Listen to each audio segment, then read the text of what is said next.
Hi, my name is John Paul Raj, and I'm on a mission to make the learning of math fun. So if you're new to this channel, please do consider subscribing. We've been doing a series of videos on quadratic equations. I'm going to link that playlist in the description box below. So just in case you've missed out on any of those videos, please go ahead and take a look at that at your own convenience. In the last video, we saw the conceptual idea of completing the square. It was actually a geometric meaning to the algebraic process of completing the square. And on this video, we are going to use that same approach for a different level of quadratic equation. Let's start.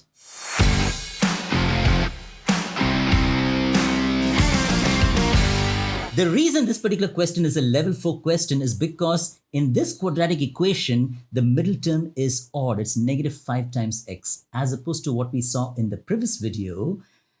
That middle term, negative 4x, that's even, right? And why is that so significant is because we could then divide it equally. Like this is negative 2x and this is negative 2x. Those comprise that middle term. You know, even in the algebraic process, that b we divide by 2. Why? Because the square is a symmetric geometric shape, okay? It's a symmetric rectangle, and therefore we need both of these pieces, the area of both of these pieces to be symmetric, to be equal, which is why we divide the middle term by 2. And because it's even, it's easier. So how do we divide the middle term equally into equal areas using that same geometric approach if that middle term is odd? Let's find out today, okay? So in this question, for this question, we use the same geometric approach for completing the square. I draw the shape of a square and then I divide it into equal parts, all right? That first piece, first term should give us the area of the first piece. X square should give us the area of this first piece, so that this should be x square. And if that is x square, then this should be x and this is x. X times x gives you x square. That is fine. The problem is in this middle term being negative 5x. Now we can divide it by 2. You know, algebra says that, negative 5 by 2x. So this could be negative 5 over 2x, and this could be negative 5 over 2x. And that together will give you negative 5x. And that's fine. Which means if you're taking each of these pieces, the area of each of these pieces to be negative 5 over 2x, then this part should be a negative 5 over 2, and this part should be a negative 5 over 2. Correct? So that again would be negative 5 over 2 times x should be negative 5 over 2x. That's fine, and you can go ahead with it. But I don't like fractions as much. And I'm sure many of you cringe at fractions. So we are going to find an easier way to do it. It's not wrong if you continue this procedure with the negative 5 over 2. Trust me, it is not wrong. If you want to go ahead with this approach, explore it on your own. But I'm going to make this number easier, friendlier number. Okay, so I'm going to just erase this part. Okay, negative 5 over 2, negative 5 over 2. The principle is the same. Okay, we are just trying to make the areas equal and symmetric. But you can go ahead and try out with negative 5 over 2 and then let me know in the comments below how it went, okay? So in order to solve this issue, what we can do is that we can multiply this equation by 2, right? That's one step, okay? So if you were to multiply this entire equation by 2 on both sides, what would we get? We would get this equation to be, this equation becomes 2x squared minus a 10x plus a 14 is equal to 160. Can you see this equation? There, you can see that. Okay, so what we've done is that we've just multiplied it by 2. But why did we multiply by 2? Because then this becomes even. All right, and why do we want it even? Because we want this two pieces of this entire square to be symmetric. The area here and the area should be equal, and that should add up to this middle term. The area of this piece and this piece should add up to the middle term. That's what we want, and that is why we have multiplied the equation by 2. So every step should have a reason, and the reason is being given visually here, all right? Now, if that is so, now this will change, right? This distribution is going to change. The area of this piece is no longer x squared, it's 2x squared. So that poses another problem. Although this problem is solved, okay, it's negative 10x, that means I can make this negative 5x and negative 5x. That part solves, okay, so negative 5x add up to negative 10x. But now we have a problem because of the first term, all right? Because we've already seen 2x squared should be the area of this piece of the square, right? Then if this has got to be 2x squared, what should be the measures here? Because, if it's 2, then the only way to solve this is if I make the square root of 2 times x, square root of 2 times x. Which then means that if I need negative 5 times x here, what should we multiply with a root 2 times x to get a negative 5x as the area of this piece? Well, I need to multiply this by negative 5 over square root of 2. So negative 5 over square root times a square root of x will give me a negative 5x. And that is possible. You can go ahead with this one also. But if I was not happy with a fraction to start off with, then I'm not going to be happy with this also. So I'm going to erase this again and try another approach. Okay. So I'm going to erase this part. I'm not happy with the square root. I'm not happy with the fraction. So let me see what is going to make me happy. So what I'm going to do is that I am going to see, all right, when I multiply the original equation by 2, it kind of solved this issue of the middle term being odd. It made it even so that I could split it equally as equal areas. But then it suddenly posed this issue on the first term. So what if I multiply this original equation by 4 instead of 2?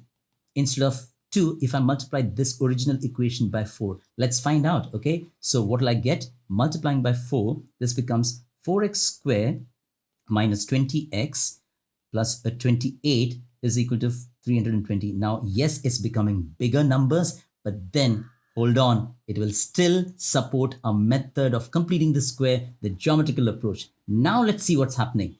Negative 20x, no problem. It's an even number. That means this is going to be negative 10x and negative 10x. Remember, both pieces should be identical in area and should add up to the middle term. So that's sorted. 4x squared should be the area of this term. Now that's friendly. That's friendly means this can be 2x and this can be 2x. That gives us 2x times 2x is a 4x squared. What times 2x should give me a negative 10x? Well, it's a negative 5. 2x times a negative 5 is a negative 10x.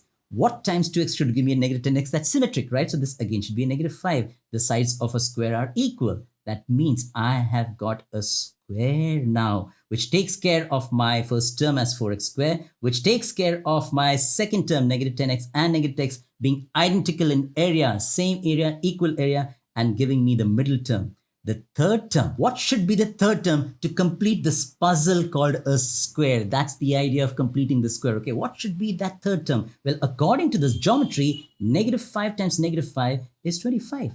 And we say, no problem, we've got a 28, we can adjust. This is where we use algebra to support our geometry. We need a 25 for that complete square to complete the puzzle called a square. We need a 25. We've got a 28. No problem. We say we can subtract a 3 on both sides of the equation. All right. So why did we do that? We did that because we want 25. We want 25, the last term to be 25. Why? Because that completes the square. I like this method because you can actually see it visually. Why do we have to do this subtracting 3 on both sides? Because this is the picture of a square. And this area of this piece of the square needs to be 25. We've already seen that negative 5 times negative 5. This piece must be 25, but we have a 28. But no problem.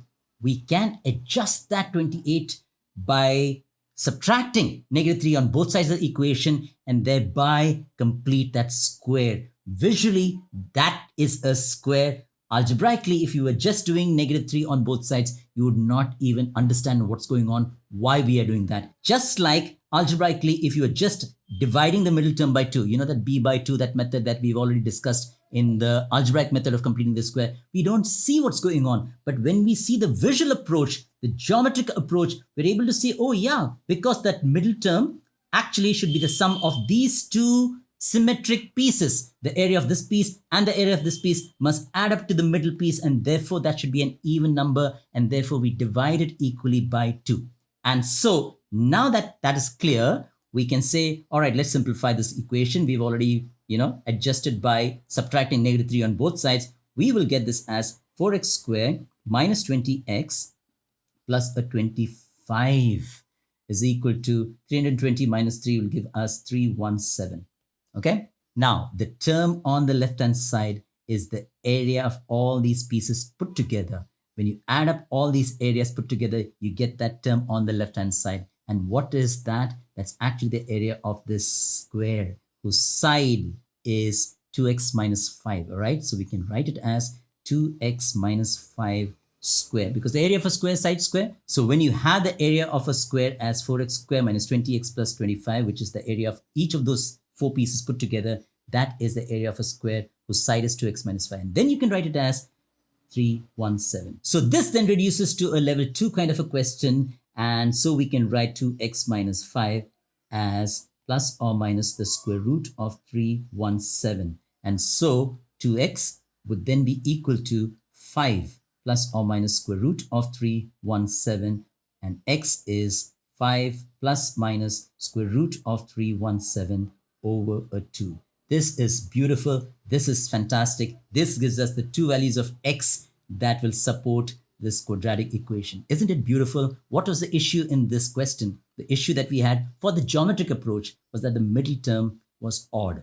How did we rectify this problem? We saw that if you were to multiply by 2, then it creates a problem for the first term. Well, actually, you could do it with that square root of 2, that method. For those of you who are adventurous, go for it and do it. But then I said, you know what?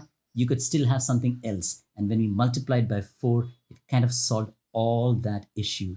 This was a perfect square. This could be easily split. And then we can find out what is that mystery number. And that mystery number, finding what that mystery number should be, that will then complete an actual geometric shape called a square. That's the concept behind the algebraic process called completing the square. And once you've identified it as 25 being the mystery number, you can adjust your equation accordingly. We subtracted by -3 on both sides, and then it's just about taking the square root and solving the equation.